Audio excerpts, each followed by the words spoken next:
বন্ধুগণ, এই ভিডিওতে চেষ্টা করা হয়েছে টিআরবিটি পরিচালিত টেট-2 পরীক্ষায় সিলেবাসের চাইল্ড ডেভেলপমেন্ট পেডাগোগি অর্থাৎ শিশু শিক্ষা ও শিশু মনস্তত্ত্বের উপর যে সিলেবাসটি রয়েছে তার সম্পূর্ণ সহজ বাংলায় বোঝানোর চেষ্টা করা হয়েছে। তাই অবশ্যই ভিডিওটি শেষ পর্যন্ত নজর রাখুন এবং আপনার জিজ্ঞাসাটি জেনে নিন, কারণ অনেকেরই এই সিলেবাসটি অনুধাবন করতে অনেক সময় লেগে যায় বা অনুধাবন করতে সমস্যা হয়। ত্রিপুরার টেট-2 পরীক্ষার সিলেবাসের মধ্যে চাইল্ড ডেভেলপমেন্ট পেডাগোগি বা শিশু শিক্ষা ও শিশু মনস্তত্ত্বের সিলেবাসটা এই রকম। চাইল্ড ডেভেলপমেন্ট পেডাগোগি বা চাইল্ড ডেভেলপমেন্ট উপর সাজানো হয়েছে প্রাথমিক স্কুল শিশুদের জন্য এই রকমভাবে ডেভেলপমেন্ট করার সিলেবাস। প্রথমে রয়েছে বিকাশের ধারণা এবং শেখার সাথে এর সম্পর্ক। এরপরে দেওয়া হয়েছে বৃদ্ধি এবং বিকাশ, বিকাশের পর্যায়, শৈশব এবং কৈশোর। তারপরে রয়েছে শৈশব বিকাশের মূলনীতি। এরপরে রয়েছে শিশুর বিকাশের বংশগতি ও পরিবেশের প্রভাব, শিক্ষকদের ভূমিকা। তারপরে দেওয়া হয়েছে সামাজিকরণ প্রক্রিয়া, সামাজিক বিশ্ব এবং শিশু, সামাজিকরণ প্রক্রিয়ার পিতামাতা, সহকর্মী এবং শিক্ষকদের ভূমিকা। তারপরে দেওয়া হয়েছে কিছু মনোবিদদের বিশেষ তথ্য, তাদের সম্পর্কে পড়তে বলা হয়েছে। পরীক্ষায় অবশ্যই কিন্তু তাদের সম্পর্কে আসে, যেমন পাইগেট, কোলবার্গ, বায়োস্কি, গঠন এবং সমালোচনামূলক দৃষ্টিভঙ্গি, জ্ঞানীয় বিকাশ তথ্য। তারপরে রয়েছে পিয়াজেট, কোলবার্গের নৈতিক উন্নয়ন তথ্য, বায়োস্কির সামাজিক গঠনবাদ তথ্য এবং তাদের শিক্ষাগত প্রভাব,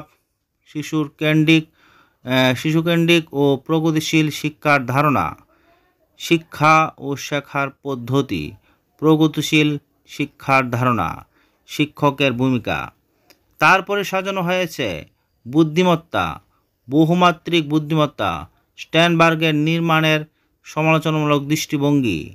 তারপরে দেওয়া হয়েছে তথ্য প্রক্রিয়াকরণ তথ্য, বুদ্ধিমত্তা পরীক্ষা, আইকিউ ধারণা, ভাষা ও চিন্তা, ভাষা বিকাশের বিভিন্ন পর্যায়, প্রক্রিয়ায় শিক্ষকের ভূমিকা। তারপরে দেওয়া হয়েছে ভাষা উন্নয়ন, সামাজিক গঠন হিসাবে লিঙ্গ ভূমিকা, লিঙ্গ পক্ষপাত এবং শিক্ষাগত অনুশীলন, লিঙ্গ সমতা, শিক্ষকদের ভূমিকা। তারপরে দেওয়া হয়েছে শিক্ষার্থীদের মধ্যে স্বতন্ত্র পার্থক্য, ভাষা, বর্ণ, লিঙ্গ, সম্প্রদায় এবং ধর্ম ইত্যাদির বৈচিত্র্যের উপর ভিত্তি করে বোঝার পার্থক্য, শেখার মূল্যায়নের মধ্যে পার্থক্য, স্কুল ভিত্তিক মূল্যায়ন। তারপরে দেওয়া হয়েছে ক্রমাগত এবং ব্যাপক মূল্যায়ন, দৃষ্টিকোণ এবং পদ্ধতি, শেখার উন্নতির জন্য শিক্ষার্থীদের প্রস্তুতির মাত্রা, মূল্যায়নের জন্য উপযুক্ত প্রশ্ন প্রণয়ন করা এবং শ্রেণীকক্ষে এবং শিক্ষার্থীদের কৃতিত্বের মূল্যায়নের জন্য সমালোচনামূলক চিন্তাভাবনা। এরপরে দেওয়া হয়েছে অন্তর্ভুক্তিমূলক শিক্ষার ধারণা এবং বিশেষ প্রয়োজন। সেখানে রয়েছে সহ শিশুদের বোঝা, রয়েছে সুবিধাবঞ্চিত এবং বঞ্চিত, শিক্ষাগত প্রভাব সহ বিভিন্ন ব্যাকগ্রাউন্ড থেকে শিক্ষার্থীদের সম্বোধন করা, রয়েছে শেখার অসুবিধা, প্রতিবন্ধকতা ইত্যাদি, মানসিক প্রতিবন্ধী, শারীরিকভাবে প্রতিবন্ধী, সামাজিক এবং সাংস্কৃতিকভাবে বঞ্চিত, শনাক্তকরণ এবং প্রতিকারমূলক ব্যবস্থা সহ শিশুদের চাহিদা সমাধান করা। সেই সঙ্গে রয়েছে ব্যতিক্রমী শিশু, মেধাবী, সৃজনশীল, বিশেষভাবে সক্ষম শিক্ষার্থীদের চাহিদা পূরণ করা। সেই সঙ্গে রয়েছে শিক্ষা এবং শিক্ষাবিদ্যা, রয়েছে শেখানো এবং শেখার প্রাথমিক প্রক্রিয়া, শিশুদের শেখার কৌশল, একটি সামাজিক কার্যকলাপ হিসাবে শেখা, শেখার সামাজিক প্রেক্ষাপট, সৃজনশীল শিক্ষার পরিস্থিতি, শেখার অভিজ্ঞতার মানদণ্ড, শেখার বিভিন্ন পদ্ধতি, সামাজিক শিক্ষা, সমবায় ও সহযোগিতামূলক শিক্ষা, দলগত আলোচনা, শিক্ষকদের ভূমিকা।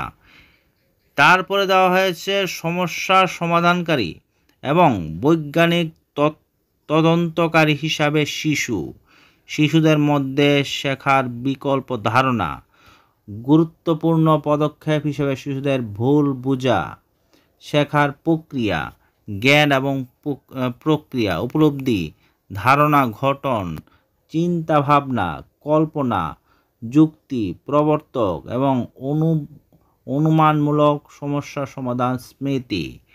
এরপরে দেওয়া হয়েছে আবেগ, বৈশিষ্ট্য, মানসিক পরিপক্কতা, মানসিক বুদ্ধিমত্তা, আবেগগত ভাগফল, ইকিউ। এরপরে থাকবে অনুপ্রেরণা, ধারণা, প্রকার এবং গুরুত্ব, পেশনার তথ্য। সেই সঙ্গে রয়েছে অনুপ্রেরণা এবং শেখা, শিক্ষণকে প্রভাবিতকারী উপাদান, শেখার তথ্য, প্যাভলভ, থর্নডাইক, স্কিনার, পাইগেট, বায়ার্স্কি, লিমিয়ে। অবদানকারী কারণগুলি ব্যক্তিগত এবং পরিবেশগত।